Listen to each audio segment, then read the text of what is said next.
أعوذ بالله من الشيطان الرجيم بسم الله الرحمن الرحيم صلى الله تعالى على حبيبه محمد وآله وسلم. Assalamu alaikum and welcome to our segment on Surah At-Tawba. Inshallah, today we will cover the fourth ruku of Surah At-Tawba, verses 25 to 29. The previous ruku ended on the note that if we don't love Allah or His Messenger, the Holy Prophet, sallallahu alaihi wasallam, more than anything else, and we don't strive in His way, despite knowing the truth, then we fall in the category of the fasikeen, the defiantly disobedient, and we will not be guided to the straight path. May Allah grant us the ability to understand the true meanings of the Quran by the grace of His Prophet Muhammad sallallahu alaihi wasallam. Ameen. With this dua, let's begin the fourth ruku of Surah At-Tawba. Verse 25. لَقَدْ نَصَرَكُمُ اللَّهُ فِي مَوَاطِنَ كَثِيرَةٍ وَيَوْمَ حُنَيْنٍ إِذْ أَعْجَبَتْكُمْ كَثْرَتُكُمْ فَلَمْ تُغْنِ عَنْكُمْ شَيْئًا وَضَاقَتْ عَلَيْكُمُ الْأَرْضُ بِمَا رَحُبَتْ ثُمَّ وَلَيْتُمْ مُدْبِرِينَ. Verily, Allah helped you in many regions, and on the day of Hunain, when your great number pleased you. But it did not avail you anything, and was straitened for you the earth, even with its vastness. Then you turned back, fleeing. Mawadina means regions or domains. Daqat means straitened, as in restricted in range or scope. Rahubat means vastness. This verse is addressing the people of faith. Allah is telling us that He has helped us overcome many obstacles, like He did in the historical battles that occurred. When we trust in Allah and follow the orders of the Holy Prophet, sallallahu alaihi wasallam, Allah supports us, even when we are weak or lack in resources. And when we rely on anything else, things may not always go as planned. And this was the case during the Battle of Hunain. The believers were great in number, and they boasted with pride that their large army would certainly gain them victory. So they got distracted, and their attention diverted from reliance on Allah to the resources of the world. So the result of this was, despite the abundance of resources, they became restricted, because most of the army turned their backs and they fled the battlefield. Let's go on to verses 26 and 27. ثُمَّ أَنزَلَ اللَّهُ سَكِينَتَهُ عَلَى رَسُولِهِ وَعَلَى الْمُؤْمِنِينَ وَأَنزَلَ جُنُودًا لَمْ تَرَوْهَا وَعَذَّبَ الَّذِينَ كَفَرُوا وَذَلِكَ جَزَاءُ الْكَافِرِينَ. ثُمَّ يَتُوبُ اللَّهُ مِنْ بَعْدِ ذَلِكَ عَلَى مَنْ يَشَاءُ وَاللَّهُ غَفُورٌ رَحِيمٌ. Then Allah sent down His tranquility upon His messenger and upon the believers, and sent down forces whom we did not see, and punished those who denied. And that is the recompense of the deniers. Then Allah will accept repentance after that, for whom He wills. And Allah is forgiving and merciful. Sakina means tranquility or consolation, to give comfort after a loss or disappointment. Junudan means forces. Because Allah's Messenger, the Holy Prophet, sallallahu alaihi wasallam, was present among the believers, Allah sent down tranquility upon them and supported them so they could win and gain victory over the infidels. Similarly, in Surah Al-Fath, in verses 18 and 26, the word sakina, or tranquility, is again mentioned with the presence of Allah's Messenger, sallallahu alaihi wasallam.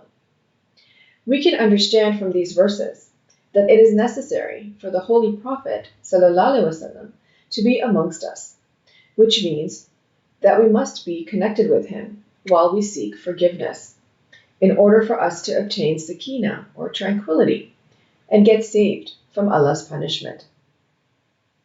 And this is also mentioned in Surah Al-Anfal in verse 33. And if the deniers repent and they turn towards Allah and the Holy Prophet sallallahu alaihi wasallam, Allah will accept their repentance and provide for them forgiveness because He is merciful. Let's go on to verse 28.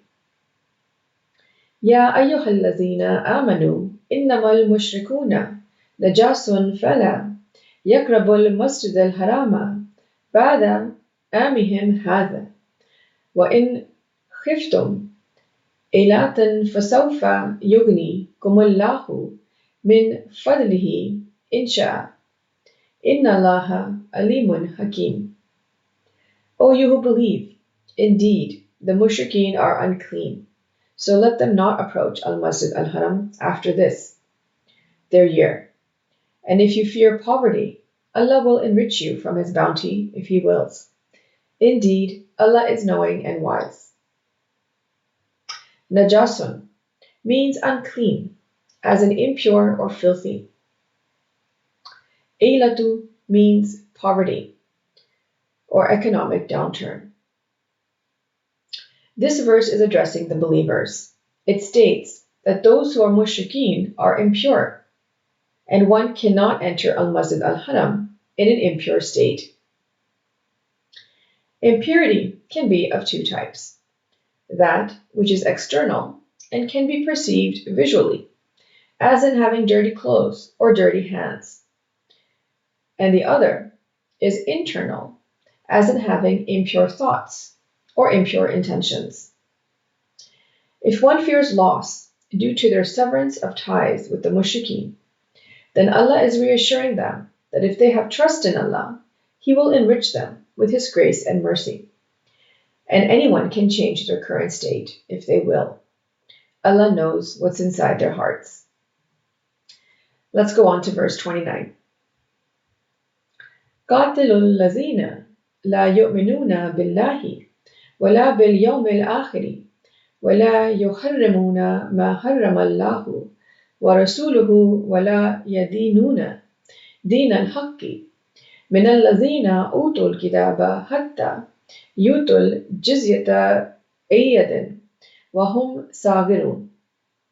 Fight against those who do not believe in Allah or in the last day, and who do not consider unlawful what Allah and His Messenger have made unlawful, and who do not adopt the deen of truth from those who were given the scripture, until they give the jizya willingly, while they are humbled. Jizya means a tax that's imposed on a certain erring faction from among the people of the book. Sagirun means humbled, as in having a low estimate of one's own importance. This verse is addressing the believers to always fight against the truth with those people who do not believe in the oneness of Allah or the hereafter, who do not pay importance to what Allah and His Messenger sallallahu alaihi wasallam has made haram or unlawful, and who do not accept the deen as a truth and fail to practice what they are commanded to do. The believers should continue to fight until those who do not believe have been overpowered and are willing to pay the jizya to compensate for their wrongdoings. This concludes our segment on Ruku 4 of Surah At-Tawba. Let's briefly go over what we discussed. When fighting any battle or obstacle, it is important to rely wholeheartedly on Allah and not get distracted from the vast material resources available to us. To obtain tranquility, it is necessary to be connected with the Holy Prophet ﷺ and seek forgiveness from Allah. Allah and His Messenger ﷺ are indifferent to the mushrikeen. Therefore, it is necessary for the believers to sever their ties with the mushrikeen as well, and not be in an impure state like them, as they only care for worldly gains. Everything is in the hands of Allah, and He will enrich them with His grace and mercy. The believers must fight against all the forces that act upon their own will and not in accordance with the Deen. May Allah grant us the ability to understand the Holy Quran and its true meanings in light of the life and guidance of Prophet Muhammad sallallahu alaihi wasallam. Ameen. Thank you for joining us for this segment. Until next time. Sadaqallahul Aliyul Azim. Allah speaks the truth, the exalted, the great. Sallallahu ta'ala ala habibihi Muhammadiyum wa alihi wasallam.